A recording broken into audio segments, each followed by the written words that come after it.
প্রিয় শিক্ষার্থীরা, আসসালামু আলাইকুম ওয়া রাহমাতুল্লাহ। আশা করি তোমরা সবাই ভালো আছো, নিরাপদ আছো এবং যথারীতি তোমাদের পড়াশোনা সঠিকভাবে চালিয়ে নিয়ে যাচ্ছ। আজকে আমি তোমাদেরকে একাদশ অধ্যায়ের পণ্যের ক্রয় মূল্য, উৎপাদন ব্যয় ও বিক্রয় মূল্য নিয়ে যে অধ্যায়টি আছে সেই বিষয়ে কথা বলবো এবং তার একটি অঙ্ক করিয়ে তোমাদেরকে বোঝানোর চেষ্টা করবো। পণ্যের ক্রয় মূল্য, উৎপাদন ব্যয় ও বিক্রয় মূল্য এই অধ্যায়ের গুরুত্বপূর্ণ কি বিষয়? ব্যবসায়িক উদ্দেশ্যে যে সমস্ত পণ্য সামগ্রী উৎপাদন করি, ক্রয় করি, বিক্রয় করা হয়, সেই সমস্ত পণ্য দ্রব্যের যথাযথ ব্যয়, বিক্রয় মূল্য নির্ধারণ করা অত্যন্ত জরুরি। সঠিক মূল্য নির্ধারণ করতে না পারলে ব্যবসায়িক ক্ষতির পাশাপাশি ব্যবসায়িক যে ক্ষতি হবে তার পাশাপাশি পারস্পরিক আরও নানাবিধ উদ্ভব হবে। ব্যবসায়িক প্রতিযোগিতায় টিকে থাকতে সে পারবে না। প্রতিটি উৎপাদন ব্যয় বা ক্রয় মূল্যের সঠিক মূল্য নির্ধারণ করতে পারবে না এবং আমরা যারা ক্রেতা আছি, যারা ভোগ করব, তারা সঠিক মূল্যে পণ্য ক্রয় করতে পারবো না। আর আমরা অধিক মূল্যে ক্রয় করবো, যাতে আমরা ক্ষতিগ্রস্ত হব। এজন্যই প্রত্যেক ব্যবসায়ের জন্য ব্যবসায়ের পণ্য দ্রব্যের সঠিক মূল্য নির্ধারণ করতে হয়। সঠিক ক্রয় মূল্য, বিক্রয় মূল্য নির্ণয় করতে হয়। এখন পণ্যের ক্রয় মূল্য, বিক্রয় মূল্য এখানে দুইভাবে করতে পারি। দেখো, আমাদের পাঠ্য বইয়ের দুইটা ওয়ে আছে কিভাবে করি। পণ্য ক্রয়ের ক্ষেত্রে পণ্যের ক্রয় মূল্য ও বিক্রয় মূল্য নির্ধারণ করা, আর উৎপাদনের মাধ্যমে যখন আমি কোনো উৎপাদনকারী প্রতিষ্ঠান হয় সেক্ষেত্রে পণ্যের উৎপাদন ব্যয়, ক্রয় মূল্য, বিক্রয় মূল্য এগুলো নির্ণয় করা। পণ্য ক্রয়ের ক্ষেত্রে আমাদের মূল পাঠ্য বইয়ে গিয়ে দেখবে 183 পৃষ্ঠার মধ্যে আমাদের পণ্যের ক্রয় মূল্য, পণ্যের মোট ব্যয় এবং বিক্রয় মূল্যের একটি ছক দেওয়া আছে। তুমি এটি যদি একটু দেখো মনোযোগ সহকারে, এবং তার নিচেই দুটো অঙ্ক দেওয়া আছে। একটু চেষ্টা করলে পণ্য ক্রয়ের ক্ষেত্রে যে অঙ্কটা আছে সেটা আমরা করতে পারবে। আমাদের এখানে বেশি যেটা দরকার সেটা হলো উৎপাদন ব্যয়ের ক্ষেত্রে প্রতিষ্ঠানের ক্রয় মূল্য, উৎপাদন ব্যয় ও বিক্রয় মূল্য নির্ণয় করা, এই বিষয়টা। এই অধ্যায় থেকে সাধারণত যেগুলো গুরুত্বপূর্ণ অংশ বা যেগুলো আসে সেই বিষয়গুলো আগে দেখি তোমাদেরকে।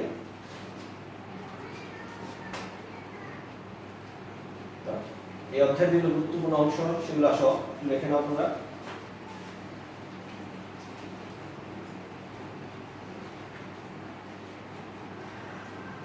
রূপান্তর ব্যয়ের পরিমাণ,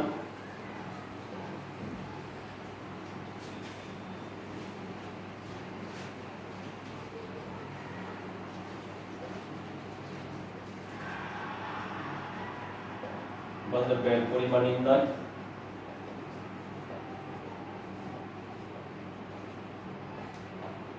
তারপরে আসে ব্যবহৃত কাঁচামালের ব্যবহার, উপযোগী,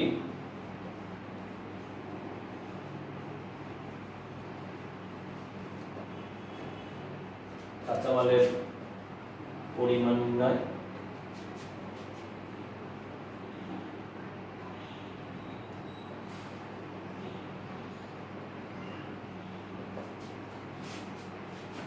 তারপরে আসে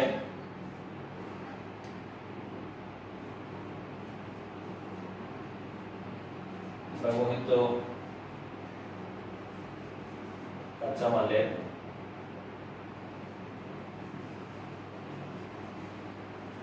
পরিমাণ নির্ণয়,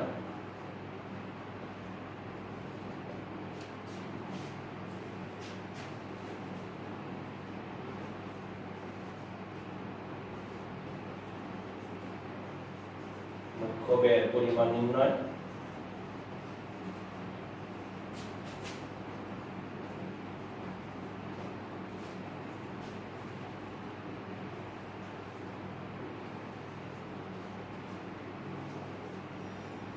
উৎপাদিত পণ্যের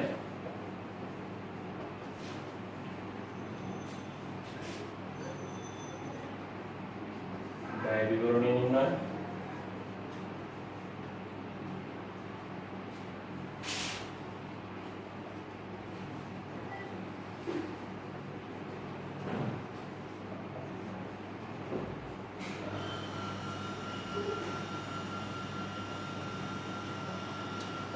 বিশদ বিবরণ নির্ণয়। এখান থেকে আমাদের কি দরকার? এই প্রতিষ্ঠানের রূপান্তর ব্যয় নির্ণয়। রূপান্তর ব্যয় কিভাবে নির্ণয় করতে হবে সেটা জানা দরকার। ব্যবহার উপযোগী কাঁচামাল নির্ণয় করতে হবে সেটা জানা দরকার।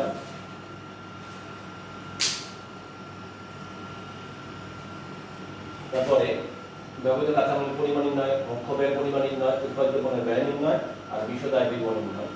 এখন রূপান্তর ব্যয় কিভাবে নির্ণয় করব? রূপান্তর ব্যয়ের সূত্রটা হলো প্রতিষ্ঠানের প্রত্যক্ষ মজুরি যোগ কারখানা উপরি ব্যয়। প্রতিষ্ঠানের প্রত্যক্ষ মজুরি শ্রমের মজুরি যোগ কারখানা উপরি ব্যয়। কারখানা সংক্রান্ত উপরি ব্যয়গুলো যোগ করলে যেটা পাবো সেটার নাম রূপান্তর ব্যয়। ব্যবহার উপযোগী কাঁচামাল অর্থাৎ কাঁচামালের প্রারম্ভিক মজুদ যোগ কাঁচামাল ক্রয় যোগ পরিবহন বা কাঁচামাল ফেরত, এই যোগ বিয়োগ করে যা হবে সেটা নাম হবে ব্যবহার উপযোগী কাঁচামাল। ব্যবহৃত কাঁচামালের পরিমাণ নির্ণয়, কাঁচামালের প্রারম্ভিক মজুদ যোগ কাঁচামালের ক্রয় পরিবহন বা কাঁচামালের ফেরত, এর যোগফল থেকে সমপরিমাণ কাঁচামাল বা কাঁচামালের সমপরিমাণ মজুদ বাদ দিলে যা পাওয়া যায় তার নাম ব্যবহৃত কাঁচামালের পরিমাণ। মুখ্য ব্যয় কি? ব্যবহৃত কাঁচামালের সাথে অন্যান্য প্রত্যক্ষ খরচ যোগ করলে যা পাওয়া যায় তা হলো মুখ্য ব্যয়। আর উৎপাদিত পণ্যের ব্যয় বিবরণী, এটা আমাদের 189 পৃষ্ঠায় এই বইয়ের মধ্যে ছক দেওয়া আছে। পাঠ্য বই দেখো 99 পৃষ্ঠায় উৎপাদন ব্যয় বিবরণী সুন্দর ছক দেওয়া আছে। ছকটি একটু ভালো করে দেখবে এবং করে নিবে, তাহলে আমরা উৎপাদন ব্যয় বিবরণী এবং বিশদ আয় বিবরণী সব পর দেওয়া আছে, এখানে করতে পারবো। আসলে আমরা আমাদের পাঠ্য বইয়ের 3 নম্বর অনুশীলনীতে যাই। 3 নম্বর অনুশীলনীর অঙ্কটা আজকে গঠন করবো তোমাদেরকে।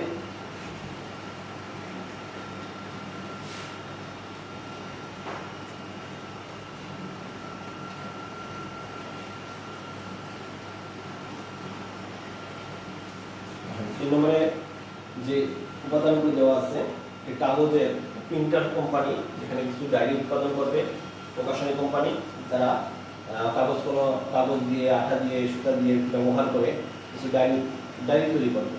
তাহলে এখন আসলে দেখো আমরা কোন নম্বরে কি চেয়েছে?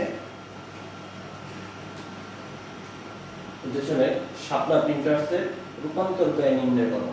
শাপলা প্রিন্টার্সের রূপান্তর ব্যয় নির্ণয়। তো রূপান্তর ব্যয় কিভাবে নির্ণয় করে? আমরা জানি যে প্রতিষ্ঠান প্রত্যক্ষ মজুরি, শ্রমের মজুরি বা মজুরি তার সাথে কারখানা উপরি ব্যয় যোগ করে যা পাবো তাহলে রূপান্তর ব্যয়। আমরা করি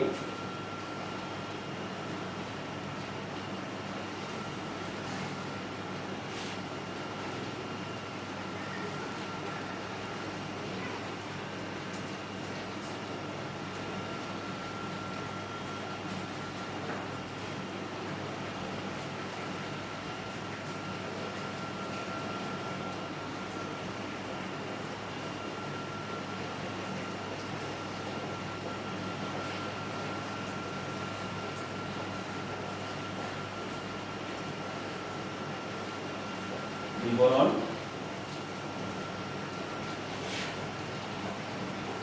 টাকা।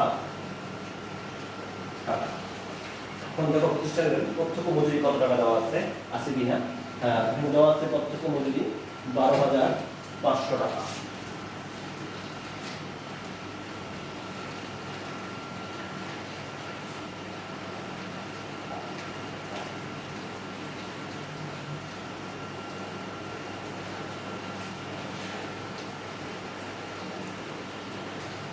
যেটা হয় রূপান্তর ব্যয় মানে হলো শ্রমের মজুরির সাথে কারখানার উপর ব্যয় যোগ করা, যোগ কারখানার উপর ব্যয়।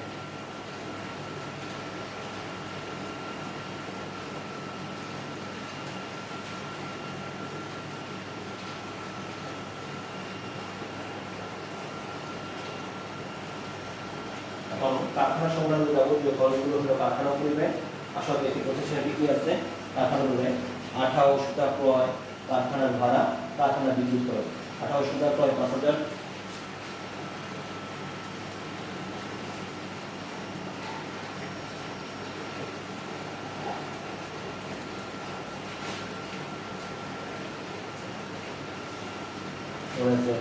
কারখানার ভাড়া 10,000,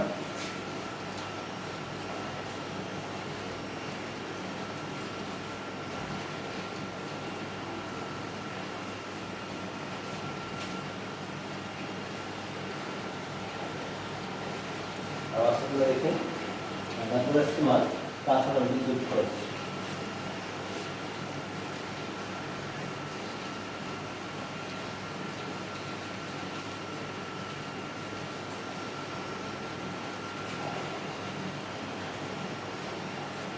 টাকা, কারখানা বিক্রি হচ্ছে 3,500 টাকা।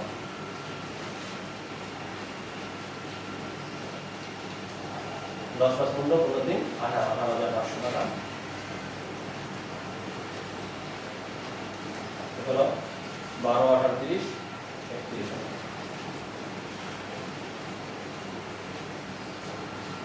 করতে পারো, দেখো উপাদ্য ব্যয় হলো প্রত্যক্ষ মজুরি যোগ কারখানা ব্যয় সমান সমান উৎপাদন ব্যয়। তো আমরা অলরেডি করে ফেলেছি ক নম্বর। আসলে ক নম্বরটা এখন দেখবো উৎপাদন ব্যয় বিবরণী।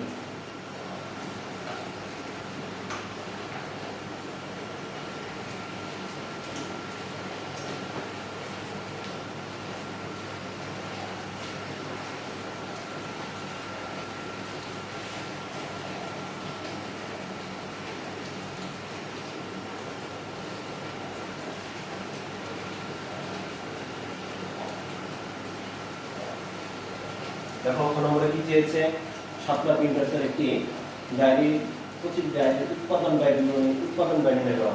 সাতটা যে প্রিন্টার দ্বারা যে ডায়েরি উৎপাদন করবে, প্রত্যেকটা ডায়েরি প্রতিটি ডায়েরি উৎপাদন ব্যয় কত তা নির্ণয় করতে বলা হয়েছে। আসলে আমরা ভর করি।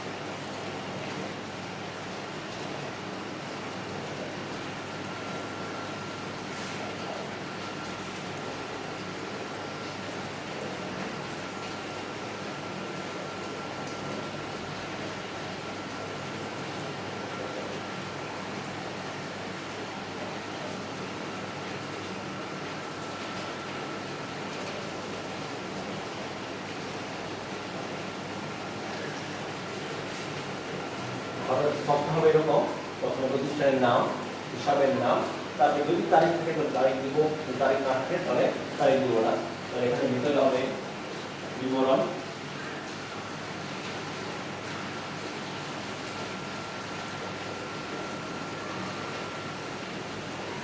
টাকা টাকা টাকা। দেখে উৎপাদন বিবরণী করতে কি হবে, আমার প্রতিষ্ঠানের কাঁচামাল যোগ অন্যান্য প্রত্যক্ষ খরচ সমান মুখ্য ব্যয় যোগ কারখানা সংক্রান্ত খরচ সমান উৎপাদন ব্যয়। যদি চলতি কার্য থাকে তাহলে যদি বিয়োগ করবো তাহলে উৎপাদন বিবরণী পাওয়া যাবে। দেখে নাও, তো প্রতিষ্ঠানের কাঁচামাল হলো কাগজ ক্রয়, ছাপার কালি ক্রয়, এই দুটি দেওয়া আছে। কাগজ ক্রয়,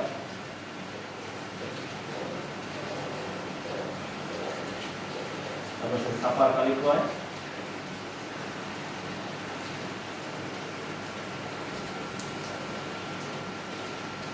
আর আছে কাগজ ক্রয় কত টাকা, কাগজ ক্রয় 70,000, আমার কালি 25,000।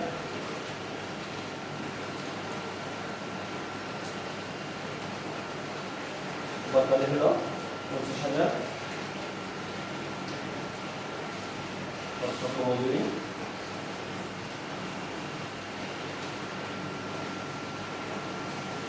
12,500।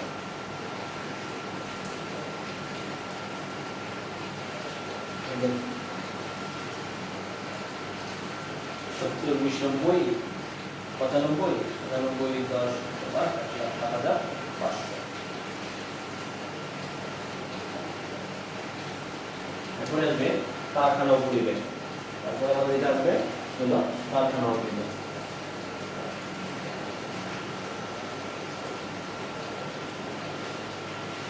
যোগ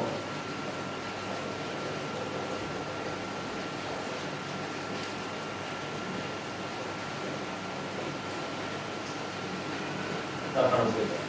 কারখানার সংলগ্ন খরচ আছে 2800 টাকা ক্রয়, কারখানার ভাড়া, কারখানার বিদ্যুৎ খরচ 2800 টাকা ক্রয়,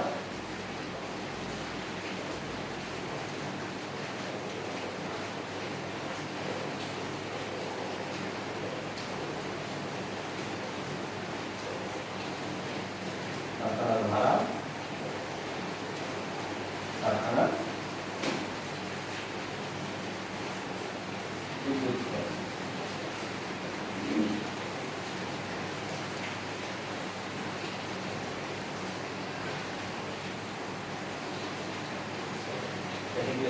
18,000 কত টাকা? 5,000, 10,000, 7,000।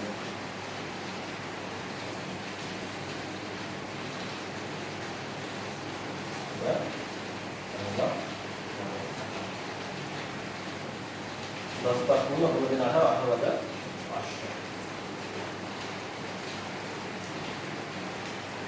এখন যোগ করো 1,07,000 যোগ করলে যেটা পাওয়া যাবে সেটা হলো 1,26,000 টাকা।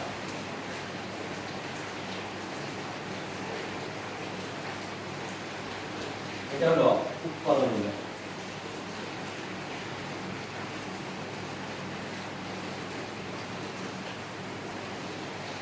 উৎপাদন ব্যয় কি হচ্ছে? উৎপাদন ব্যয় কি হলো? প্রত্যক্ষ কাঁচামাল যোগ অন্যান্য প্রত্যক্ষ খরচ করেছি, যা পেয়েছি সেটা হলো মুখ্য ব্যয়। মুখ্য ব্যয়ের সাথে কারখানার উপর ব্যয় যোগ করেছি, যা পাওয়া গেছে সেটা হলো কারখানার উৎপাদন ব্যয়। এখন আমাদের প্রশ্ন চাওয়া হয়েছে প্রতিটি ব্যয়ের উৎপাদন ব্যয় নির্ণয় করো। এখন কি করবো? মোট উৎপাদন ব্যয়কে মোট সংখ্যা দিয়ে আমরা যদি ভাগ করি তাহলে প্রতিটি ব্যয়ের উৎপাদন ব্যয় পেয়ে যাবো।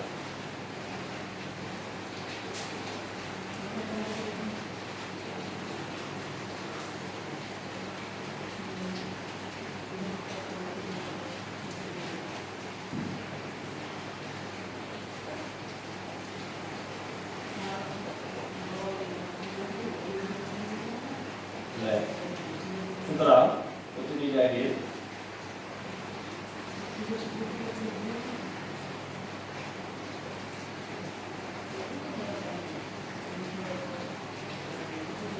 উৎপাদন ব্যয় সমান আমরা কত টাকা পেয়েছিলাম? 1,26,000 টাকা ভাগ কতগুলো ডায়েরি তৈরি করেছিলাম? দেখে নাও, আমরা ডায়েরি তৈরি করেছি 5,500।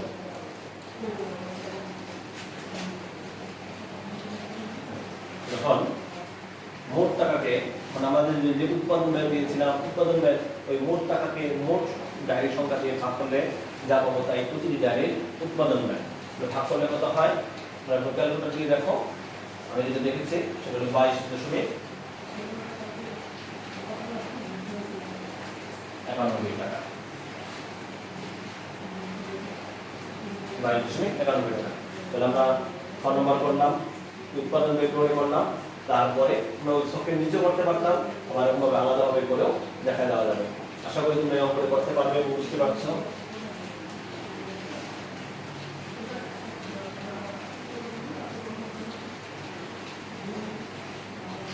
আসো এখন আমরা তোমাদেরকে প্রশ্নের গ নম্বর 3-এর গ নম্বর প্রশ্নে কি চেয়েছি সেটা আমরা দেখি। প্রশ্নের গ নম্বর বলেছে মোট উৎপাদন ব্যয় 1,25,000 টাকা ধরে শাপলার প্রিন্টার্সের প্রতি ডায়েরির লাভ বা ক্ষতি নির্ণয় করো। যখন এই লাভ বা ক্ষতি নির্ণয় করতে বলেছে অবশ্যই আমাদেরকে বিশদ আয় বিবরণী প্রস্তুত করতে হবে। তাহলে আসো আমরা বিশদ আয় বিবরণী করি। শাপলার প্রিন্টার্স বিশদ আয় বিবরণী।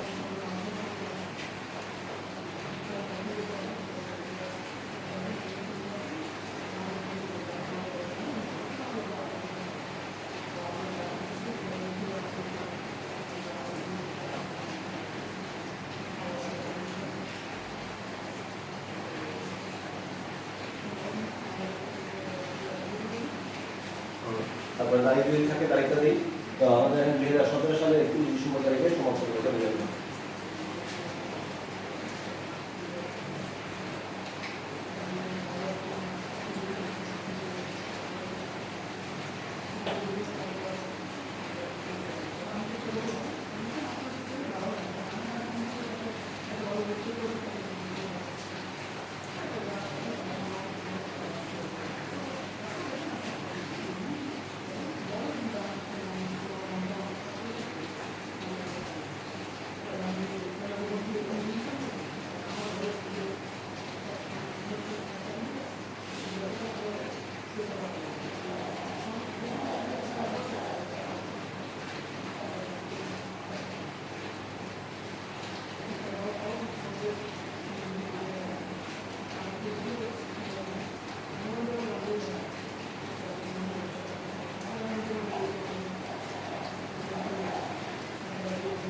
বিবরণ, বিবরণের ঘর,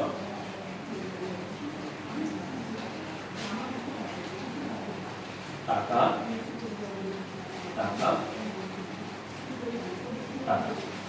আসলে বিশুদ্ধ বিবরণী করতে গেলে যেটা লাগবে, প্রথমে এখানে বলেছে প্রশ্নটা আবার দেখো, মোট উৎপাদন ব্যয় 1,25,000 টাকা ধরে, ওকে ধ্বংস করতে বলা হয়েছে, ধরতে বলা হয়েছে মোট উৎপাদন ব্যয় 1,25,000 টাকা ধরে, কারণ আমাদের প্রিন্টার্সের প্রতি ডায়েরির লাভ বা ক্ষতি নির্ণয় করতে। দেখো প্রশ্নের মধ্যে নিচের দিকে একটা দেওয়া আছে পণ্যের ডায়েরির দরপত্র মূল্য, ডায়েরির দরপত্রের উদ্বৃত্ত মূল্য। তো যেহেতু আমাদের দরপত্র মূল্য দেওয়া আছে 35 টাকা করে, আমি ডায়েরি উৎপাদন করছি 5,500 টি, ডায়েরির বিক্রয় মূল্য বা দরপত্র মূল্য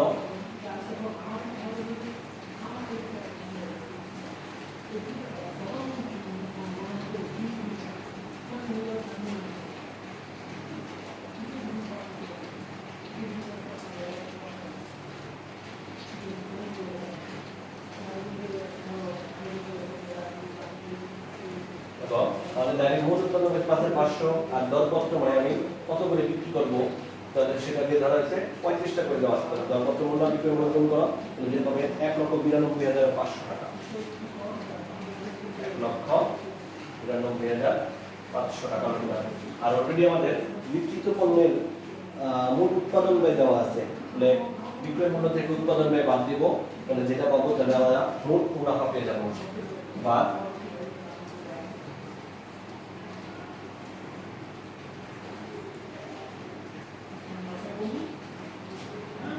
উৎপাদন ব্যয় প্রশ্ন প্রদত্ত কত টাকা আছে? 1,25,000 টাকা।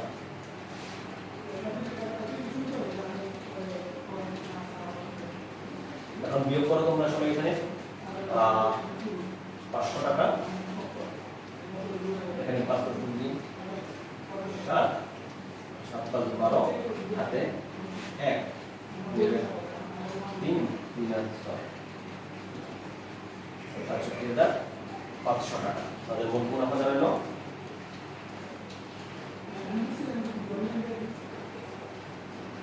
দেখো আমাদের বিক্রয় মূল্য বা দরপত্র মূল্য দেওয়া আছে প্রশ্নের মধ্যে, সেখান থেকে মোট উৎপাদন ব্যয় বাদ দিয়েছি, তাহলে আমরা যেটা পাবো সেটা প্রতিষ্ঠানের মোট মুনাফা। আর মোট মুনাফা থেকে পরিচালন ব্যয় অন্যান্য ব্যয়গুলোকে বাদ দিলে যা পাবো তাহলে আমাদের নিট মুনাফা। তবে সেখান থেকে আমরা প্রতিটারই লাভ বা ক্ষতি নির্ণয় করতে পারবো। এখন দেখো বা পরিচালন ব্যয়,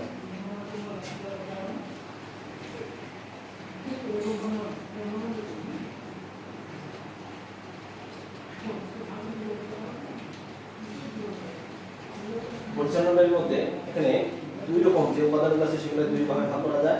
একটা হলো প্রশাসনিক উপরিব্যয়, অফিস প্রশাসনিক উপরিব্যয়, আর একটা হলো বিক্রয় উপরিব্যয়। প্রশাসনিক অফিস ও প্রশাসনিক উপরিব্যয়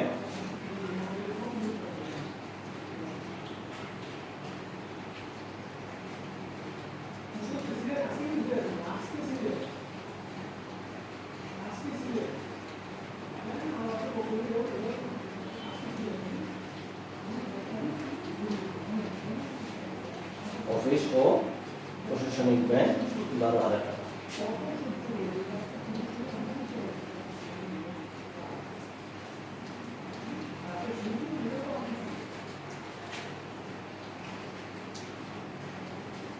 প্রশাসনিক ব্যয় 12,000 টাকা। তার হচ্ছে আপ্যায়ন খরচ হচ্ছে 1,500 টাকা। আপ্যায়ন খরচ 1,500 টাকা।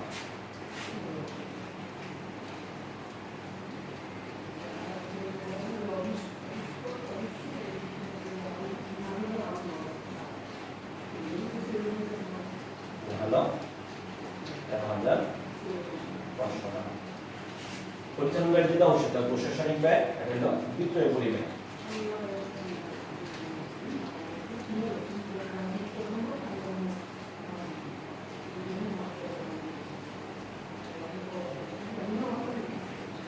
বিক্রয় পরিব্যয়ের মধ্যে বিক্রয় সংক্রান্ত যাবতীয় খরচগুলো হলো বিক্রয় পরিব্যয়। বিক্রয় পরিব্যয় আছে বিক্রয় করতে গিয়ে বিক্রি করেছি, এখন সেটা বাকি বিক্রয় করা হয়েছিল, এখন বিল আদায় করতে গিয়েছি, তো আমাকে বিভিন্ন রকম কমিশন দিতে হতে পারে, বিভিন্ন রকম খরচ দেওয়া রাখতে পারে, বিক্রয় প্রতিনিধির কমিশন থাকে, তারপরে যার মাধ্যমে বিক্রি করছি সেখানে টেন্ডার করে টেন্ডার খরচ থাকতে পারে, দরপত্রের খরচ থাকতে পারে, এই সমস্ত খরচগুলোকে বাদ দিতে হবে। তাহলে এখানে আছে কোনটা? বিল আদায় খরচ। এখন বিল আদায় খরচ কত বলেছে? বিক্রয় মূল্যের 2%।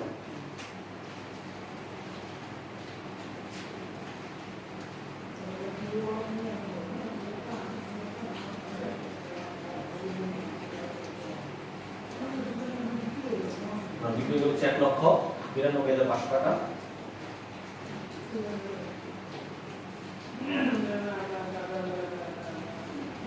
তার 2%। তোমরা ক্যালকুলেটর দিয়ে করো, 1,92,500 টাকার 2%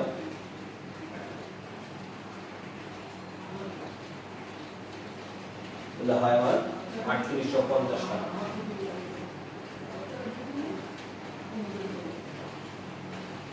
আমরা অলরেডি প্রশাসনিক পরিমাণে বিক্রয় করবে দুটি দিয়ে গেছি। এখন এই দুটাকে আমরা যোগ করব।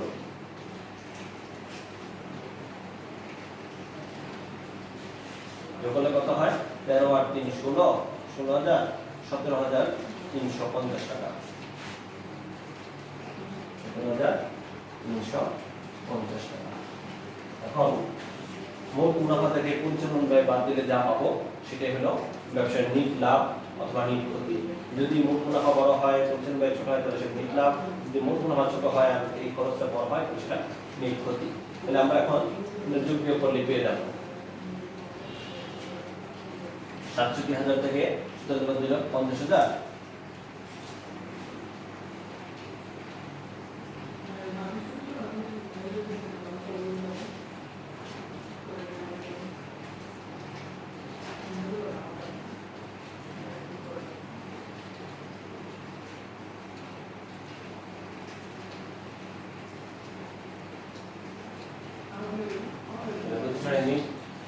সরকার বিভাগের নিট মুনাফা হলো 50,150 টাকা। এখন প্রতি ডায়েরি নিট মুনাফা নির্ণয় করতে হলে এখন এটাকে কি করব? আমি প্রতিষ্ঠানের জন্য যতগুলো ডায়েরি উৎপাদন করেছি ডায়েরির সংখ্যা দিয়ে আমরা ভাগ করব।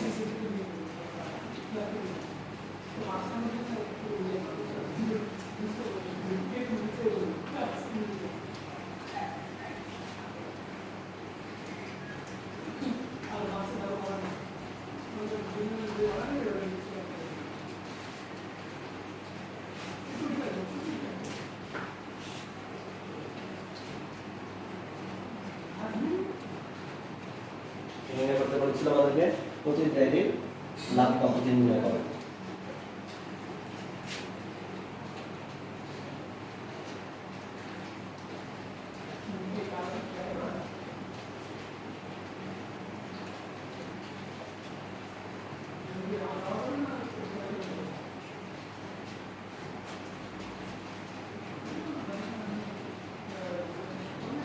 কত টাকা পেয়েছিলাম?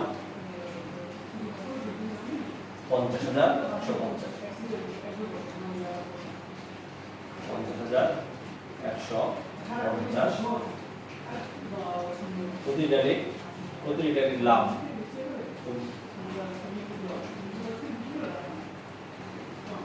50,150 ভাগ কতগুলো ডায়েরি তৈরি করেছি? 5,500। আচ্ছা, 50,150 কে তোমরা 5,500 দিয়ে যদি ভাগ করো তাহলে যেটা পাওয়া যায় 9.12 টাকা।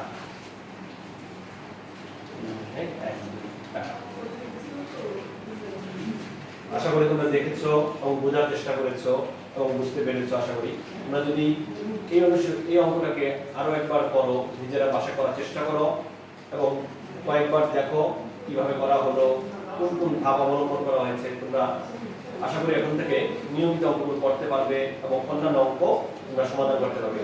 বোর্ড পরীক্ষায় সাধারণত এইরকম ভাবেই রূপান্তর ব্যয়, মুখ্য ব্যয়, ব্যবহৃত কাঁচামালের ব্যয়, ব্যবহার উপযোগী কাঁচামালের ব্যয়, উৎপাদন ব্যয় বিবরণী এবং এরকম লাভ বা ক্ষতি বিষয় বিবরণী নির্ণয় করে লাভ বা ক্ষতি নির্ণয় করতে হয়। পরবর্তী ক্লাসে তোমাদের সাথে অন্য কোনো সমস্যা নিয়ে, অন্য অঙ্ক নিয়ে আবার দেখা হবে। আর যদি কোনো সমস্যা থাকে তোমরা ইনবক্সে অবশ্যই কথা মেসেজ দিতে পারো অথবা ফোন দিয়ে আমার সাথে কথা বলতে পারো। তোমাদের কোনো সমস্যা থাকলে আমি সমাধান করার চেষ্টা করবো ইনশাআল্লাহ। তোমরা সবাই নিরাপদ থাকো, ভালো থাকো, সুস্থ থাকো এবং পরিবারের সাথে তোমরা সবাই বাবা মায়ের সাথে কোয়ালিটি টাইম পাস করো এই আশা ব্যক্ত করছি। এবং তোমরা তোমাদের পাঠ্য বই নিয়মিত অনুশীলন করো যেন তোমাদের পড়াশোনাকে তোমরা নিয়মিত এগিয়ে নিতে পারো এবং ভালোভাবে নিজেদের পড়াশোনা করে ভালো ফলাফল অর্জন করে বাবা মায়ের মনকে শান্তি দিতে পারো এবং নিজেরাও বড় হতে পারো সেই চেষ্টা অব্যাহত রাখো। আল্লাহ হাফেজ, সবাই ভালো থাকো। আসসালামু আলাইকুম।